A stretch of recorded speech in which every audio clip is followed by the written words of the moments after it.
Welcome to the Radical Lifestyle Podcast, brought to you by Generation to Generation, where you will be inspired by the past, equipped for the present, and prepared for the future as we engage in conversations with people from around the world. Hello everyone, this is Andrew and Daphne from Generation to Generation, and our guest today is Mollie Walker. Mollie, for people that don't know who you are, can you just say a bit about where you're from and what you do?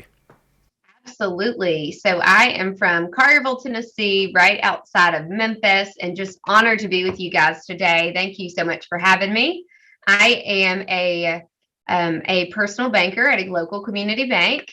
I love the Lord and am married to a wonderful husband named Taylor. We have 2 small children, and I stay really busy being a full-time working mom.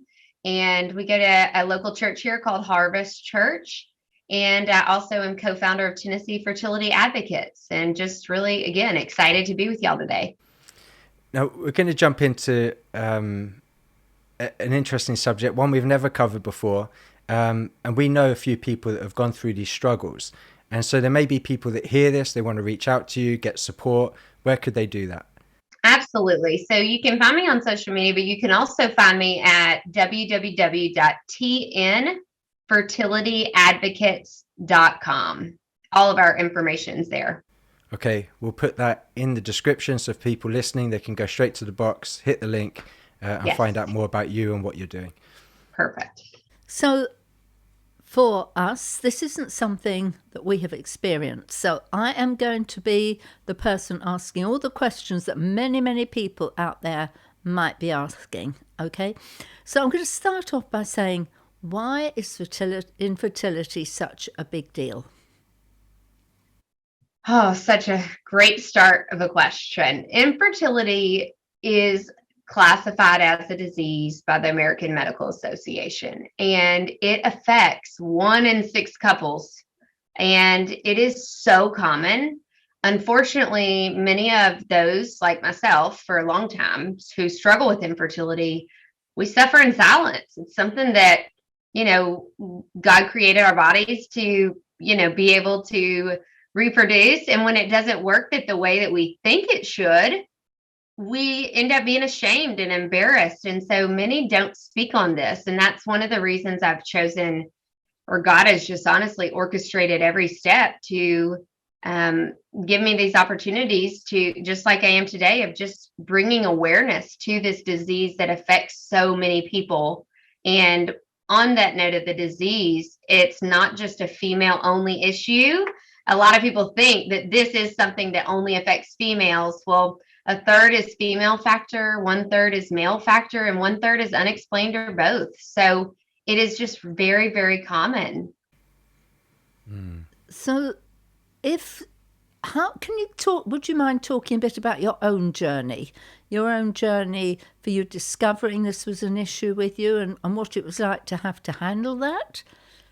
Absolutely. It was, I now, obviously, like I said at the intro, I have 2 children and a wonderful and supportive husband. But when we got married, we were 25 and healthy and in shape and all the things. And, we followed the steps that we have. We went to school, we dated for a while, we got married. And then obviously I knew from a little girl, I was going to be a mom. It was wired in me. I couldn't wait to be a mother. And when we started trying and things weren't happening like they should, I really just started feeling something was off with my body. Something was off, and I didn't understand what that was. And so, to sum it up in a brief sense, is I went to a local OBGYN here and had to eventually have some testing done after trying for about a year to get pregnant, and was diagnosed with female factor infertility. And basically I didn't ovulate on my own. So that timing, they say you can time it at the right time, and it wasn't going to ever work for me without the help of medication. And honestly, I look at it as my mom she's a type 1 diabetic and needs insulin to live. Like, infertility is a disease of the reproductive system. And for me, the ovulation issue was something that I was hoping medication could treat. So it worked, and we had our daughter after about a year and a half of trying. And it was incredible. It was worth every single ounce of tears and wait. And we were thinking about baby number 2. Well, we figured it was going to take a while. To our surprise, fast forward, we got pregnant right away. We couldn't believe it. It was around Christmas time a few years back, and I remember it like yesterday. We had a t-shirt made for my daughter to wear and surprise the grandparents that we were going to have another baby. And it was incredible. It was a wonderful time. And unfortunately, a few days after that joyous moment, we found out we actually were having a miscarriage. And from that point on, I mean, I never knew grief like that. Of the ability of just knowing that kind of loss and that unexplainable feeling of just, why me? Like, why is this happening to us? And so we had one miscarriage. We ended up going back to the doctor, doing the same medications as before, and it wasn't working. It really wasn't working this time. It was like my numbers were so bad. And we had to go to see a fertility specialist. And through that journey, around that time, we had another miscarriage, which was devastating as well. So by this point, we had 2 miscarriages. My daughter was like 3, and I really just didn't know if we're going to have to do, worst case procedures is in vitro fertilization, which is so expensive, and we couldn't afford it at the time. I mean, you're talking $20,000 to $30,000. And I just immediately assumed the worst, but luckily had an incredible doctor, Amelia Bailey at Fertility Associates of Memphis, and found out I had a rare blood clotting disorder. So through that, it was treatable with blood thinners and some other medications. And we conceived my son, Noah. And it's just, it was a long journey. I summed it up very shortly, but it was one that I learned a whole lot through, and I wouldn't wish it on anyone, but I'm so thankful for the pain that I went through, because God has used it full circle now. Had you, after the struggles of getting pregnant the first time, and then ending up having the first miscarriage, had you recovered in yourself from the struggles of getting pregnant the first time, or did the miscarriage kind of compound issues that you were still struggling with from the previous struggles? And how did you walk through all of that? Oh, such a great question. So one of the things that I feel like is really important is, through the first struggle of the infertility, is I would pray. I remember these moments like yesterday, and I would go in the room of our house that was going to be the baby's room. And some may call this crazy, but to me, it was an act of faith, and praying on my knees every day. I journaled. That was kind of my coping, a way I coped a lot with it, because again, I suffered in silence for so many years. Besides my husband and immediate family, I didn't talk about it. And after having her, I felt better. However, I still felt like I am so nervous about what's to come, because I just didn't know. And that uncertainty, and my personality is one that I feel like the need to be in control. Like, I need to plan. I'm a mom, and if it's not on my calendar, it really doesn't happen. And I think God, sometimes he finds humor when we try to make those plans, right? Because I just feel like he's orchestrating all of it. But the first miscarriage hit me hard. It really hit me hard. And I thank the Lord that I had a daughter at that time, because that really helped me honestly put one foot in front of the other, because I knew she needed me. However, many couples, not just in Tennessee, but across the U.S., across the country, struggle with infertility and infant loss. And it is something, they don't have that one child to help them put that foot in front of the other. They're barely doing enough to get out of the bed. And I've been in moments like that, and I know that pain, and it brought another sense of grief that I've never felt before. So how was your husband walking through this? Oh, bless Taylor. He is Taylor. he is incredible, and he was my rock, and he equally grieved, I think, when we did have the losses. But as a woman, and just feeling that sense of I'm not doing what I was created to do. And I knew it was a female factor issue. I knew it was on my end and not on his. And will he be a dad? Well, what does that look like for us? And he was as supportive as he could be. He prayed over me. We actually came up with my daughter's name before she was even conceived. We would write our prayers on the back of this sign that we put scripture on in her room, and he would as well. And we prayed for her before she was conceived by name, and same for my son, Noah. And he walked that faith journey with me. But there were definitely moments that I felt like, goodness, even he isn't able to understand, because he didn't get to hold the baby and experience that type of grief. It was something, I think, just as females, like it was just something that no matter how hard they try, they can't just quite grasp every ounce of it, because it's so painful, I think, for the women as well. But he was my rock through it. But definitely. supposing it had been the other way round, supposing it had been the male factor, Mm-hmm. I mean, obviously you can't speak from experience, but how do you think that dynamic would have played out then if he had been the one with the disease and you hadn't? Yes. How do you think that would have happened? Yeah, unfortunately, with the advocacy work that we do, and we'll talk about later, but with that, I hear stories all across the U.S., not just in Tennessee, but people who have submitted stories that are so heartbreaking. And again, it goes back to a third is that male factor. And I can't speak from personal experience, but I can speak to the advocates that I talk to who do have that.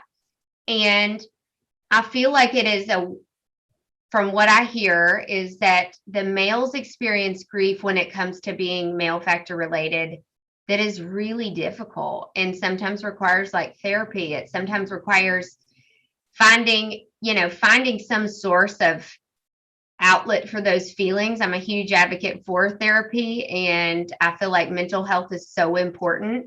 But males often, and Andrew, I'm sure you could speak on this, but you process things different than us females. At least we usually talk about it and stuff, and I've noticed a lot of males just don't. They honestly really don't talk about it as much, and I think rather that just not deal with it. Let's just keep it. Yeah, rather just not deal with it. And building a family means something different to everyone. Some it's adoption, some it's foster care, some it's having your own children, some it's through surrogacy or a gestational carrier. I mean, there are so many ways to build your family in today's world. However, I just I have so much respect and admiration for those couples that are going through it, either male factor, both, or female factor. I mean, we all handle it differently, and it's just a matter of honestly finding the help you need to get through what you're going through.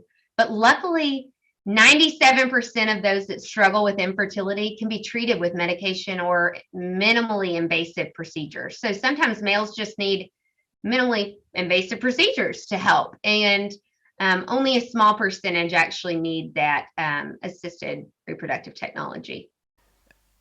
I know going through very traumatic experiences like these, or very difficult struggles, can drive wedges between couples. How did you two, or maybe there are tips that you've heard from other couples that have managed to hold strong, not that they didn't have struggles, that they didn't have to deal with these issues, but what are some things that maybe you two did as a couple to be able to stay strong with each other and walk through that, and not just let it drive that wedge between you both? And maybe you've heard stories of other people and how they've managed to deal with it with each other. Absolutely. So for Taylor and I, it was all about communication. Like when I just had moments where I didn't need him to fix something because he couldn't fix this disease, right? I just needed him to be there and listen as I cried and remind me that we're going to get through it together. And he did that so well. He did that so well. we also were extremely involved in our church. And to me, that was very important for us to have the small group of people that did know to kind of help walk alongside of us. I'll briefly add this in. We had a couple who, dear friends of ours, but August 20th would have been the first due date of the miscarriage that we had. And on that date, that couple remembered the date and brought us flowers. And that meant so much to me and to Taylor as well. And those things would just, the outpouring of support that we did receive was great, but through each other, it was, it's something unexplainable, but I feel like you're right, especially when finances are involved. How many couples do you hear argue over cost and argue over debt, or if we should do this, or are we ready to even have a child financially, and all of the things and decisions that go into that. And to know that he had my back and we were on the same page when it came to building our family meant the world. And he was just really my companion. He was my rock. And I knew regardless of if we had children or not, I married this man because I loved him and that I felt God had put us together for that. And obviously we would longed for children and I didn't know how that would unfold, but he was right there with me. He was honestly the most, it's going to be fun. Like God's going to figure this out. We don't need to.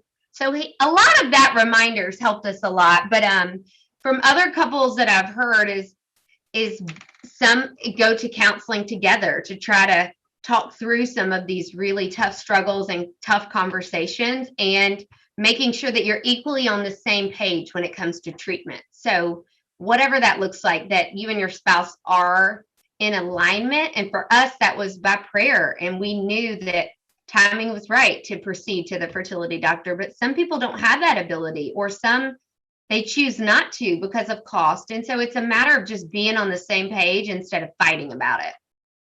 So if we all probably know somebody who's dealing with infertility, even though... Yeah, and talked about the numbers of people. I mean, those are high statistics. Yeah, even though we may not know they are, because as you said, it remains a hidden subject. But if we know someone, and we've got them in our lives who is, can you give us some don't say...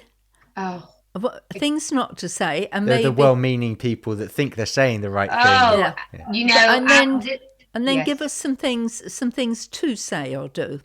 I am so glad you asked this question. We have a very active Facebook group and Instagram as well. And one of the questions when we originally started, I just wanted to hear, what are some things y'all have heard that is very hurtful? And then I knew what my own, some of the things that people would say to me were, well, don't you want to give your daughter a sibling? Why are you waiting so long? Don't stress about it. Please don't say that to anybody. Don't stress about it. Or just adopt. And adoption is incredible, but adoption doesn't treat the disease of infertility. And it is expensive as well. And people would say things such as, you're going against God's will. Like if it's God's will for you to have a child, you'll have a child. When it's a disease, like we have a disease and we can do everything we can to treat it. And I do believe that if it's in God's plan, it will work, almost just like chemo treating cancer. And then there's some that it doesn't. While I don't fully understand that on this side of eternity, I think that saying things like that to people that are really struggling is not helpful, because that doesn't help anything, honestly. I had a medical diagnosis that I needed help to treat. Those are a few of the things that just relax and it'll happen when you least expect it to. And asking people, well, when are you going to have kids? To me is honestly, I really don't do it unless they mention something about it, because I know what it feels like to go to work every day and have people who didn't know, and I don't hold that against them, because I didn't have a sign on my face saying I'm infertile and I can't have kids right now, and they didn't know, but they would ask all the time, when are you going to ever have kids? And I mean, there would be days I'd go in the break room and just have a meltdown. I would just cry, and then I'd have to wipe my tears and go back out with this face and pretend things are great. So those are some things that not only I have heard, but people in our group have said, that are really, really hurtful things that really actually do so much harm. And it's honestly best to just err on the side of caution and really try to avoid asking those deep questions or making those comments. Honestly, though, I was guilty of it too before I went through this. What do you do how many people, at least at our wedding, or when are you going to have kids? And I might casually mention that to my friend. Are you going to have any children? I had no idea how hard that could be if you were experiencing a miscarriage and you didn't want anybody to know. So there's that. And then for what you can say or things. Can I just interact on a sort of a reaction to that? My reactive statement, which isn't always a good one, when you're saying some of that, is like, it's nobody else's business. Oh, right. I mean, if when you decide to have children or not, it's not anybody else's business. Now, I mean, it's like when people say, oh, tell me the story of their adoption or something. We have to learn to keep boundaries, and boundaries aren't established by our own curiosity. That's so which true. so often we do. So anyway, there's my reactive statement. It's a good line, that. Boundaries are not established by our own curiosity. By our own reactive. Yeah. That was a good quote. It's a good one, that. Remember that. Yeah. And I'm actually, speaking of it, I'm actually reading the book Boundaries right now. Well, there you go. There you go. And then the other comment I would say is most people, I think a lot of what you said are statements of we want to help you fix it. Or we want to fix you, or we want to fix the situation, like adopt or do something else, and we want to fix you, like don't stress it. I mean, if we recognise we can't fix this and don't go into that mode, we come to your second question, because if I can't fix it, and I've got to be careful with my boundaries, what am I left to say or do? So take us now into the positive. Happy to. So when you can't fix it or you don't know what to say, honestly, I think for me, and speaking on behalf of thousands that I've talked to with this disease, and we've had these same conversations, I even have all these graphics of things not to say, things to say. And I'm so thankful that y'all at least asked this question, because many people don't even ask. And so I think the step to making improvements for everybody is to just be aware and just to ask. When those that I knew that were going through it, or things you can say is, if you know someone is struggling with infertility or miscarriage, honestly acknowledging that. For example, the Mother's Day, there was a Mother's Day when I was not pregnant with any of my children. I was mourning just being barren, and it was so hard. But again, my small group of folks knew that. And I had a girl, she got me a Mother's Day gift. And I have a prayer room in my house with the card that she gave me that was a Mother's Day card, and like a mug or something. And I look at that often. I wrote the date on it. I wrote the year. And she's not a mom, but she knew how much I wanted to be. And she acknowledged. And in that card, she put some really heartfelt words about that I know that, God's going to fulfill this calling one way or another. And just acknowledging the fact that on Mother's Day, it's really hard for me, meant the world. And so things like that on holidays, if you know someone going through it, maybe a simple reaching out to them and saying, hey, I know you're struggling today, or I'm thinking of you, but something sincere, obviously, or I'm praying for you. Sometimes I don't know the words to say. However, I'm here for you. Or if you know that they had a miscarriage and you do know what the due date would have been, keeping up with that, or just saying, let me bring you a meal. For example, how many times do we go through trials in life? At least I know I have, and I've been guilty of this. And we say, let me know what I can do for you, right? I don't know. Have y'all experienced that, right? We'll say, let me know what I can do for you, whether it be the loss of a loved one or, losing a job or, losing a child, anything, whatever it is, we say, well, let me know what I can do. Well, I don't know about y'all, but I'm one that doesn't like to let people know because I'm like, it's okay. I don't want to burden you. Having people in your corner that say, I'm bringing you dinner Tuesday night at 6:00 and I'll drop it at your doorstep, are things that, you know what, like that just really means a lot. And I don't know if that helps answer some of those questions, but just being aware what they're going through, not pushing, asking too much when they're not ready to talk about it, but also not completely avoiding it. Like when people would look at me and be like, oh, I don't know what to say to her. I'm not going to say anything. But yet I know they knew that I lost a child. And instead of even just acknowledging it, it's like it never happened. So it really just depends on the situation at hand. I hope those are a few things, but that might be helpful. I've had a thought. Would a useful question be, instead of saying, what can I do for you, would be to say, what is your love language? Mm-hmm. Because we tend to play out things according to our own love language.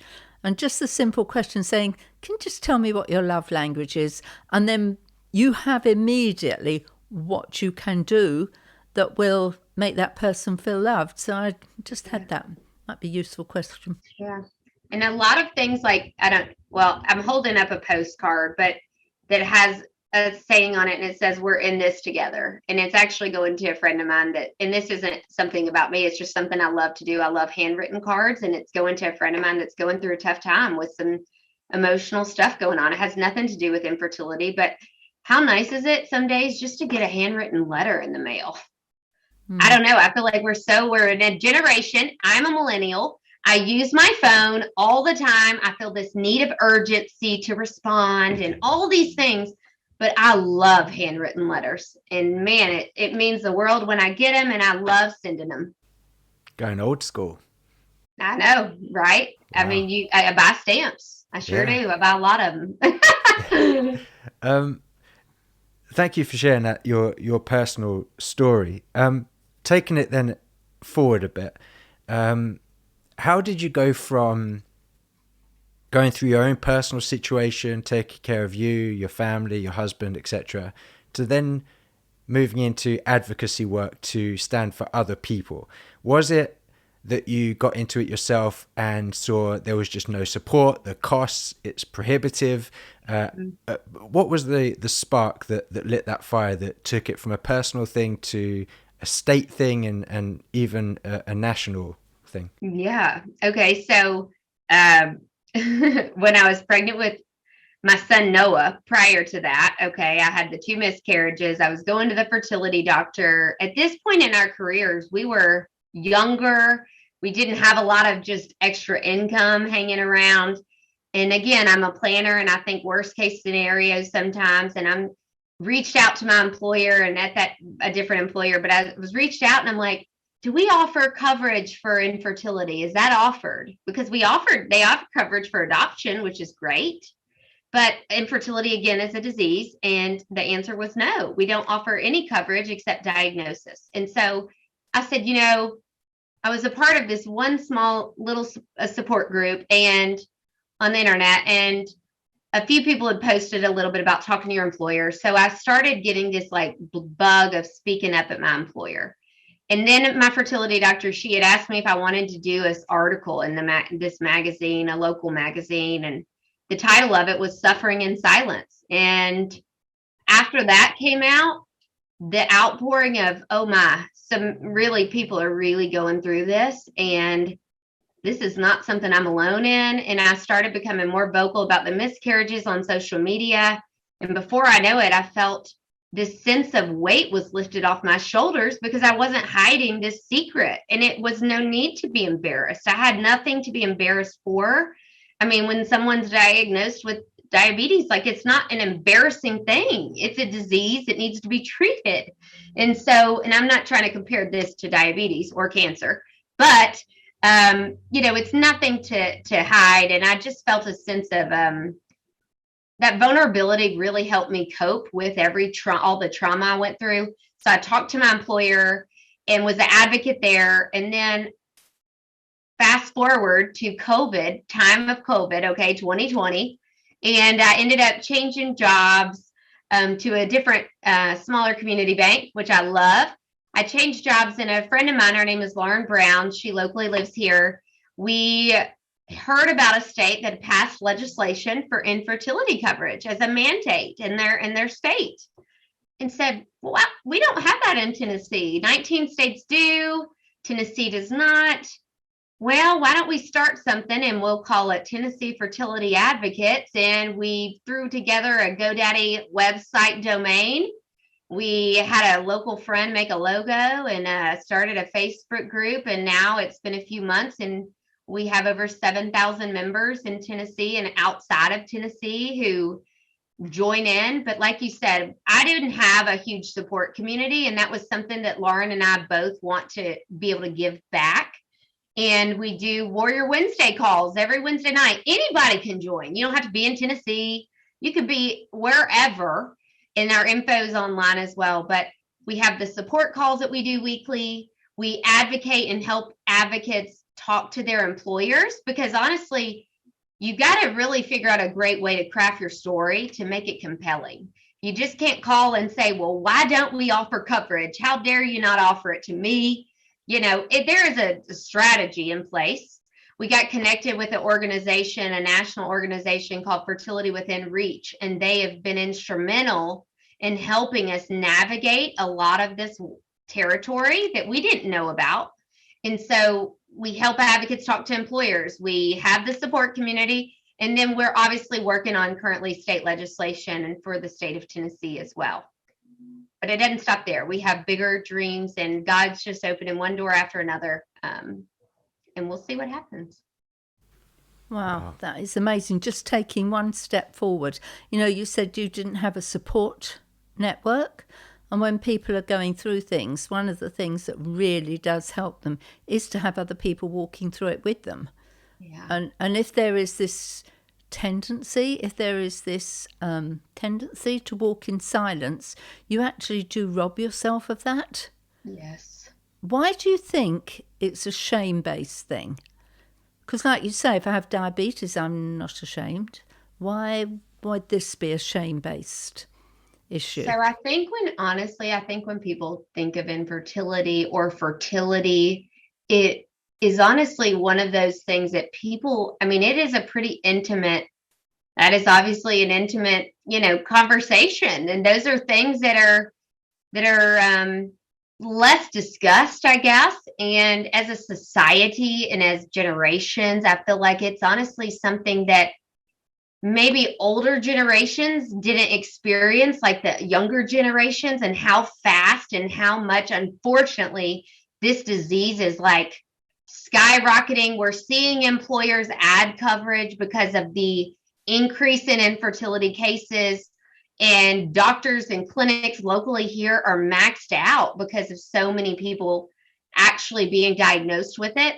But I don't, I just remember feeling embarrassed that, well, all of my other friends can get pregnant. Honestly, it feels like they just look at each other and they're pregnant. And here we are trying to do everything we can, timing it, doing everything as we best of our abilities, and nothing's happening. And again, because nobody talks about it, I felt alone. I felt like I didn't know it was 1 in 6.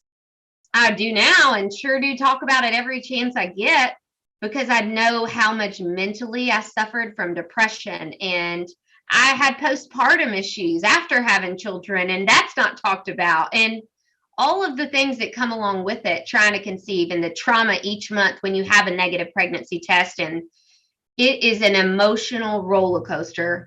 And if you don't have that support system, I highly suggest you to join our group, reach out to other organizations. There are so many resources out there to help you, because it is so hard mentally, physically, financially, and we are not meant to walk this life alone. We're not meant to do hard things like this alone. And if there's anything I just wish that people would know, is that you're not alone, and you're your own advocate. If you feel like something's off, or you feel, hey, something's going on, and ask and speak up. If you don't think your doctor is fighting for you, try to find another one, because I'm blessed to have two incredible doctors who fought for me. They fought for my children. They fought for my treatments, and get you a support system for sure. Brilliant. You know, we go to Israel a lot when we're not in COVID. And one of the places we go to is Shiloh. And it's one of my favourite places. And the story of how Hannah wept and cried out for her child at Shiloh is a very special place. And this is just a kind of spin-off story from it. And when we're there, they tell us about the stories of people who went to Shiloh and just cried out for a child. Wow. And they ended up pregnant. Now, I'm not saying if, you need to put on your list. Everyone head to Israel. Head to Israel and go to Shiloh. Book me a flight. That's what I should have done first time, huh? Israel be like, wow. Yeah. Suddenly, real big uptick in tourism. What's going on here? But what I did when I was there last time, when I heard these stories and of people going, and I heard again the story of how Hannah wept for Samuel at that time, I gathered up some stones from Shiloh and I put them in my bag and I brought them home and I kept them so that if ever I heard of somebody who was suffering from infertility, I could give them one of these stones, not as I hope as a fix-it. Not that it's some magical something or other. But I think it represents something. It represents something. Here was a woman who wept like you, and God gifted them a child. So, I can think that was one thing that really touched my heart at that place.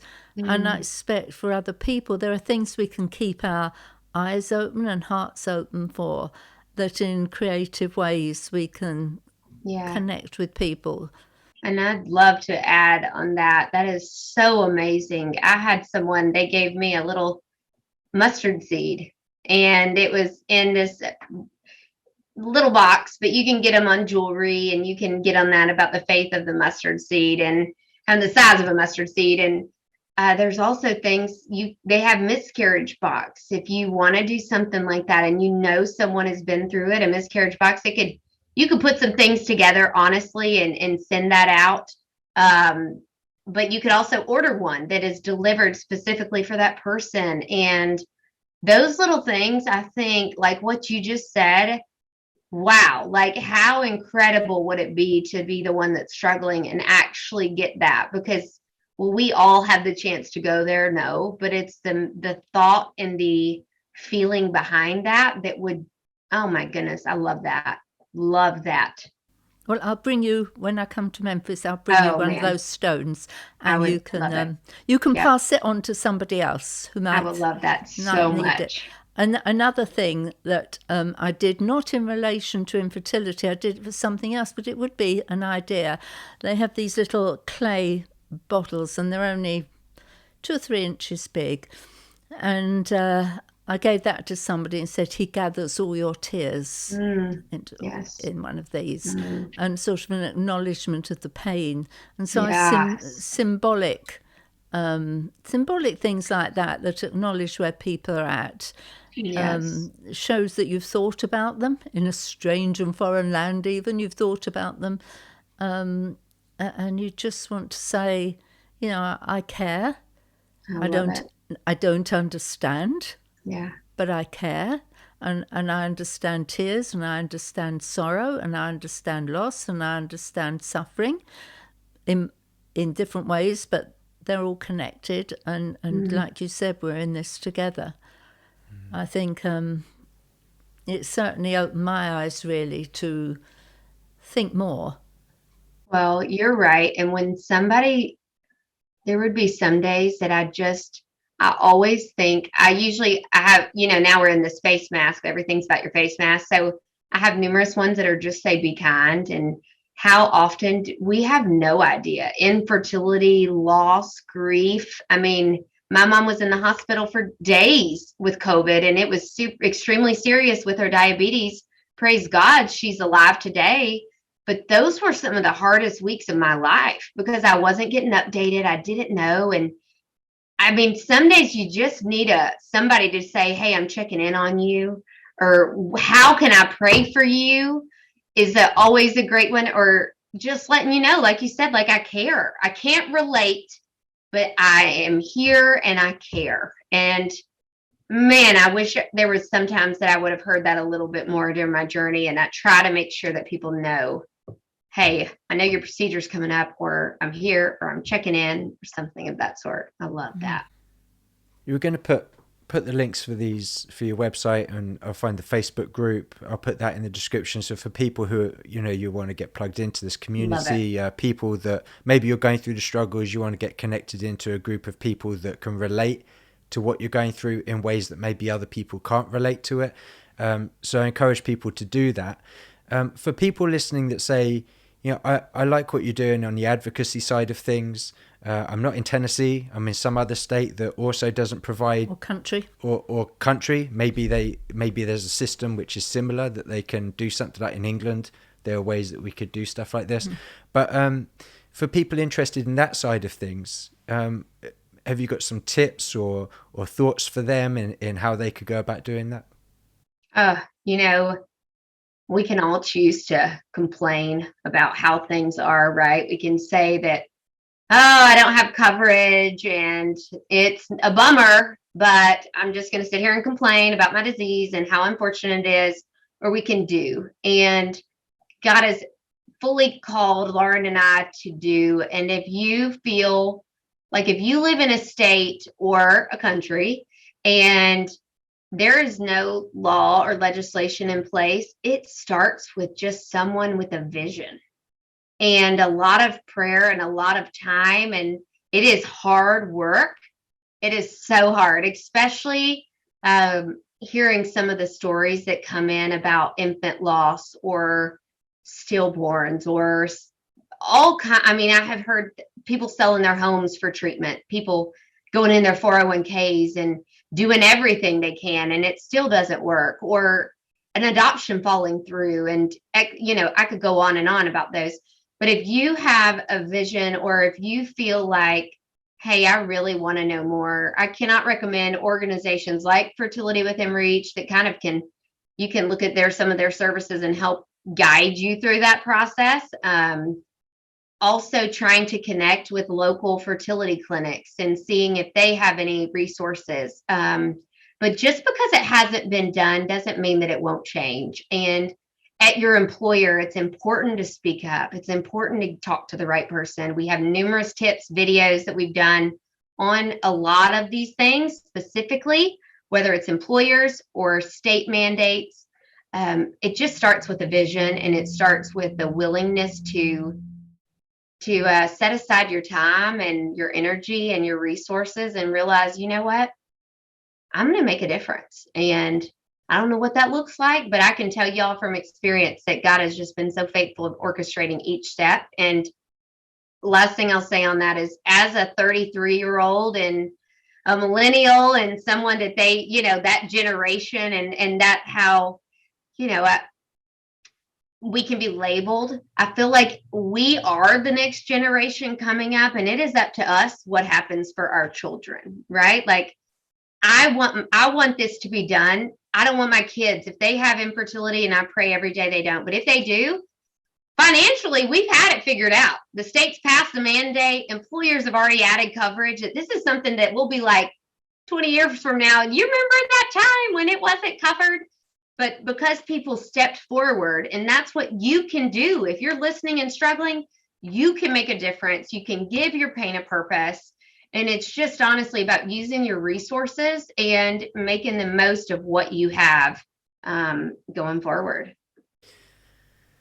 Mollie, thank you so much. We really appreciate you taking the time. Thank you for sharing your story, but also thank you for letting your pain have a purpose, and not just helping yourself and your family, but then going beyond that and advocating for other people and their families. So thank you so much. Thank you. You're welcome. Thanks for having me. And I just really hope it helps encourage somebody today. Thank you for listening to this episode. If it inspired you, please rate us and subscribe on Apple or Google Podcasts, Spotify, or another podcast platform.